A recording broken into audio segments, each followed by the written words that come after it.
Left 4 Dead 2 is a painfully brutal speedrun, with a volatility that rivals any speedrun out there. This is because the game is being balanced around 4 human players against 2 to 3 AI-controlled special infected, with tanks, witches, and hordes all along the way. But of all the special infected in the game, there is no challenger that rivals the pure, unadulterated memery as the jockey. The jockey is by far the most painful special infected in the game. This is because of its propensity to kill any and all runs nearing greatness. After leaving the safe room, a timer of 35 seconds starts, and after the 35 seconds are over, an array of special infected spawn. One of them could be a jockey. And if it is, well then good luck. But what makes the jockeys so painful to play against? Well, for starters, they jump on your head and ride you into the sunset. And while I wish I could have someone to ride me, there is a time and a place. The way they get attached to your head is peculiar as well. They do a lunging jump at the player, adjusting for height and speed. This jump is really hard to avoid. If you are in the range of it, it will basically never miss unless you melee it. Meleeing jockeys is much harder than meleeing hunters, and that is because the hitbox on the jockey jump is way distended away from the model. This is also true for the hunter as well, due to the game's interpolation of hitboxes and models being set by default for shitty server-side usage. The actual hitbox of these jumps extends out much further and faster than the visual representation. So for hunters, you have to melee early, and for jockeys, you have to melee up? Yeah, that's right. Their hitbox is actually way up in the air. Even if you know this, however, you are still not safe, because you can actually melee the hitbox of the jockey and have the jockey still land on your head after getting pushed, and he'll still grab you. You can even hear the sound of him getting meleeed. Because of this, the only safe bet for jockeys is to aim up and melee early while walking backwards. And if they have the height advantage, you have no chance. All that considered, jockeys absolutely demolish speedrunners and are widely considered our greatest enemy. So obviously, the next logical conclusion for this video would be to have a buddy of mine, Patrick, make me a mod where there are only jockeys. He calls it the Jockey Apocalypse. No!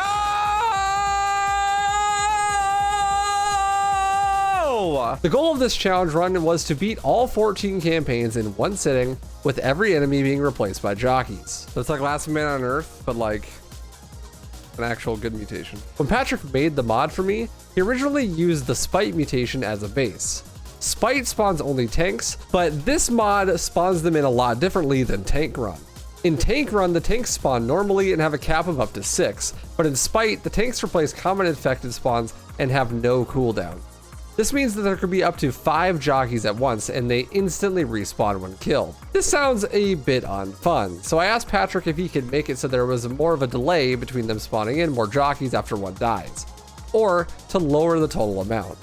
He said it would be a lot easier to just lower the amount, so we lowered it to 3. This was a mistake. Heading into the first campaign, dead center, I'm all alone and there's no bots, and thankfully I won't have to manually kick them this time. Thanks, Patrick. This is when I get a first taste of how punishing this mod can be. Because the jockeys spawn in common infected spots instead of normal special infected spots, they can spawn basically anywhere you can't see. And when I say they respawn immediately, I mean instantly. Riding down the elevator, I start to embrace my oncoming schizophrenia from this challenge. After skipping the elevator and jumping into the fire, I was soloing 3 jockeys at once, and killing them only made things scarier, as the jockeys would just spawn in the fire and jump at me immediately. Oh my god. All good. Oh.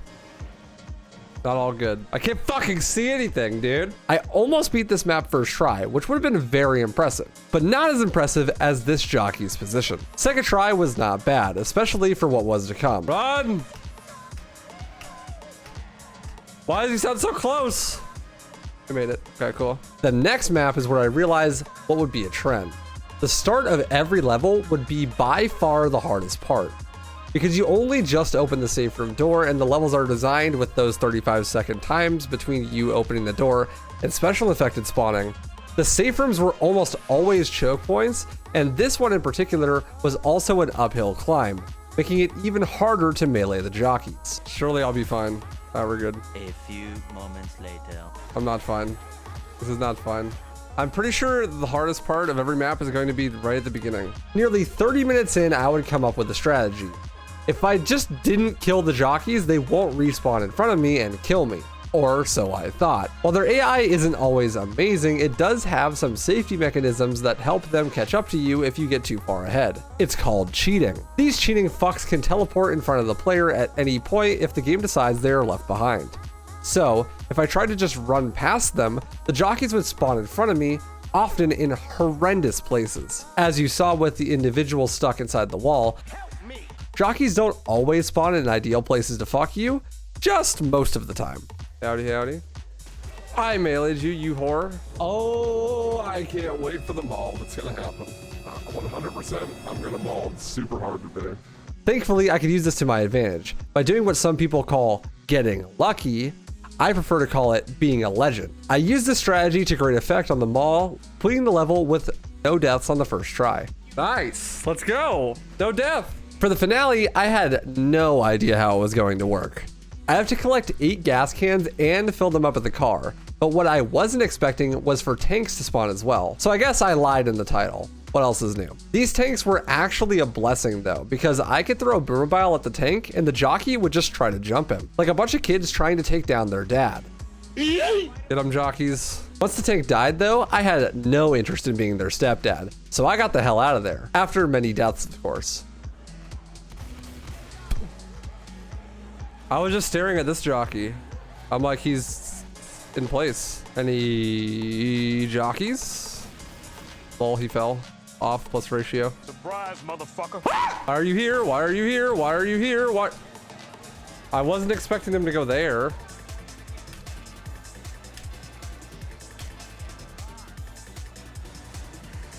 One down. I finally beat the first campaign in just above an hour.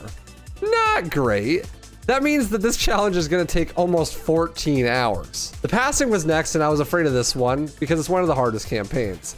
There are lots of elevation changes, and the tunnel on map 2 scared me in real life. Bro, literally this first hallway is fucking impossible, dude. The sewers actually turned out to be some of the easier sections of the run, however. This was mainly due to the area being completely open with no elevation changes, except for the final ladder and some stairs. If I just saved a boomermobile for that last section, then I could do it with little effort. No! No! No! When I could finally make it back there, like 30 minutes later, the finale was very similar to the previous one. And unlike in my previous challenge videos, only tanks, I would also not have the Left 4 Dead 1 survivors helping to defend me while I pour gas cans during the finale.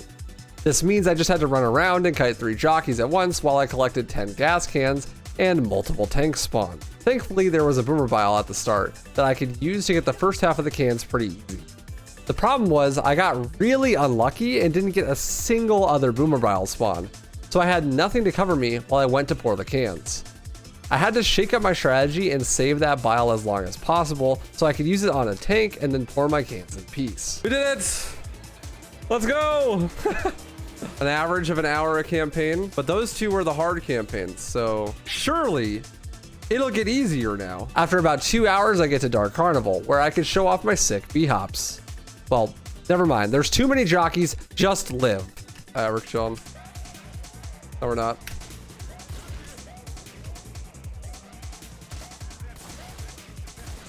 Jesus Christ! Ah!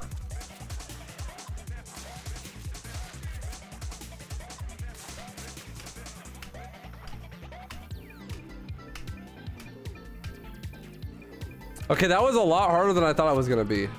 But we first tried it. Fuck this game.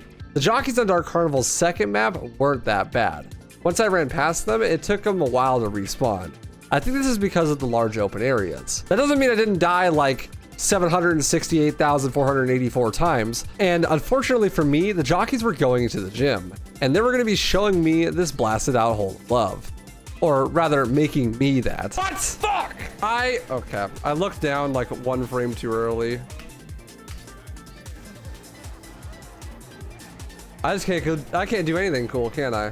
I'm flying 1,000,000 miles an hour and I'm all the way on the other side of this fucking road and he just grabs me out of the air like he's a fucking Buddhist master and I'm a fucking fly. This coaster level is a nightmare in this mod because almost the entire level is narrow corridors inside that you have a constant stream of jockeys trying to hug your face out of. So many, in fact, that you would actually run out of ammo before you could kill all three. Then by the time you reload, the next wave was already there. This would lead to me actually completely running out of ammo multiple times.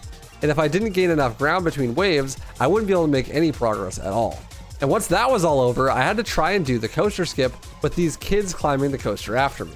Another 15 minutes or so later, I made it out. I don't have any bullets left.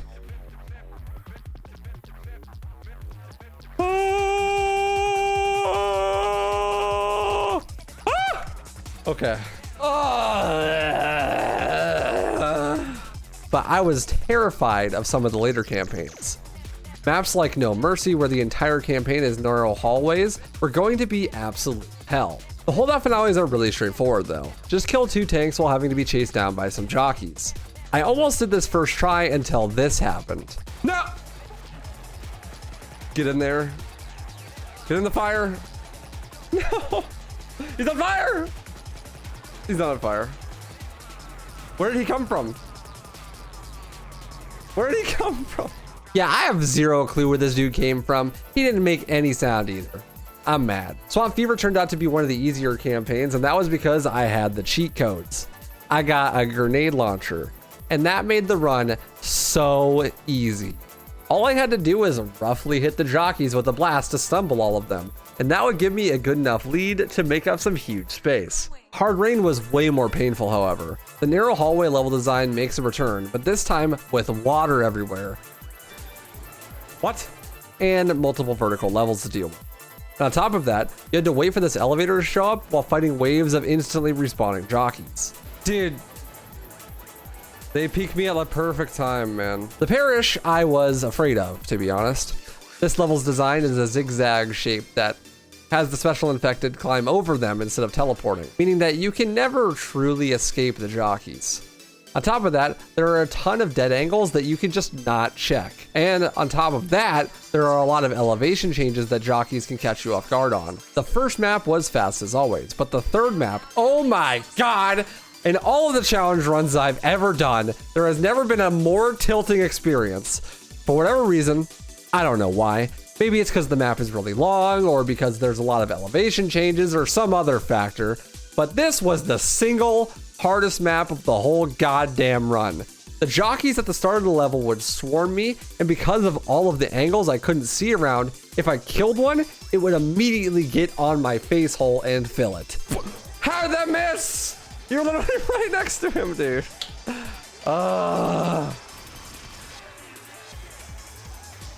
Why? Why? Who the fuck made the shotgun so bad in this game? This is when the tilt occurred. Up to this point, I had managed to maintain a pace of 1 campaign an hour. That's 14 hours for the whole run. But at least I wasn't hard stuck. Until now. 2 hours. 2 hours! Just on Cemetery. I haven't been this tilted in a long time. So tilted, I won't even show any clips over it, or I might get demonetized. That's such bullshit, dude.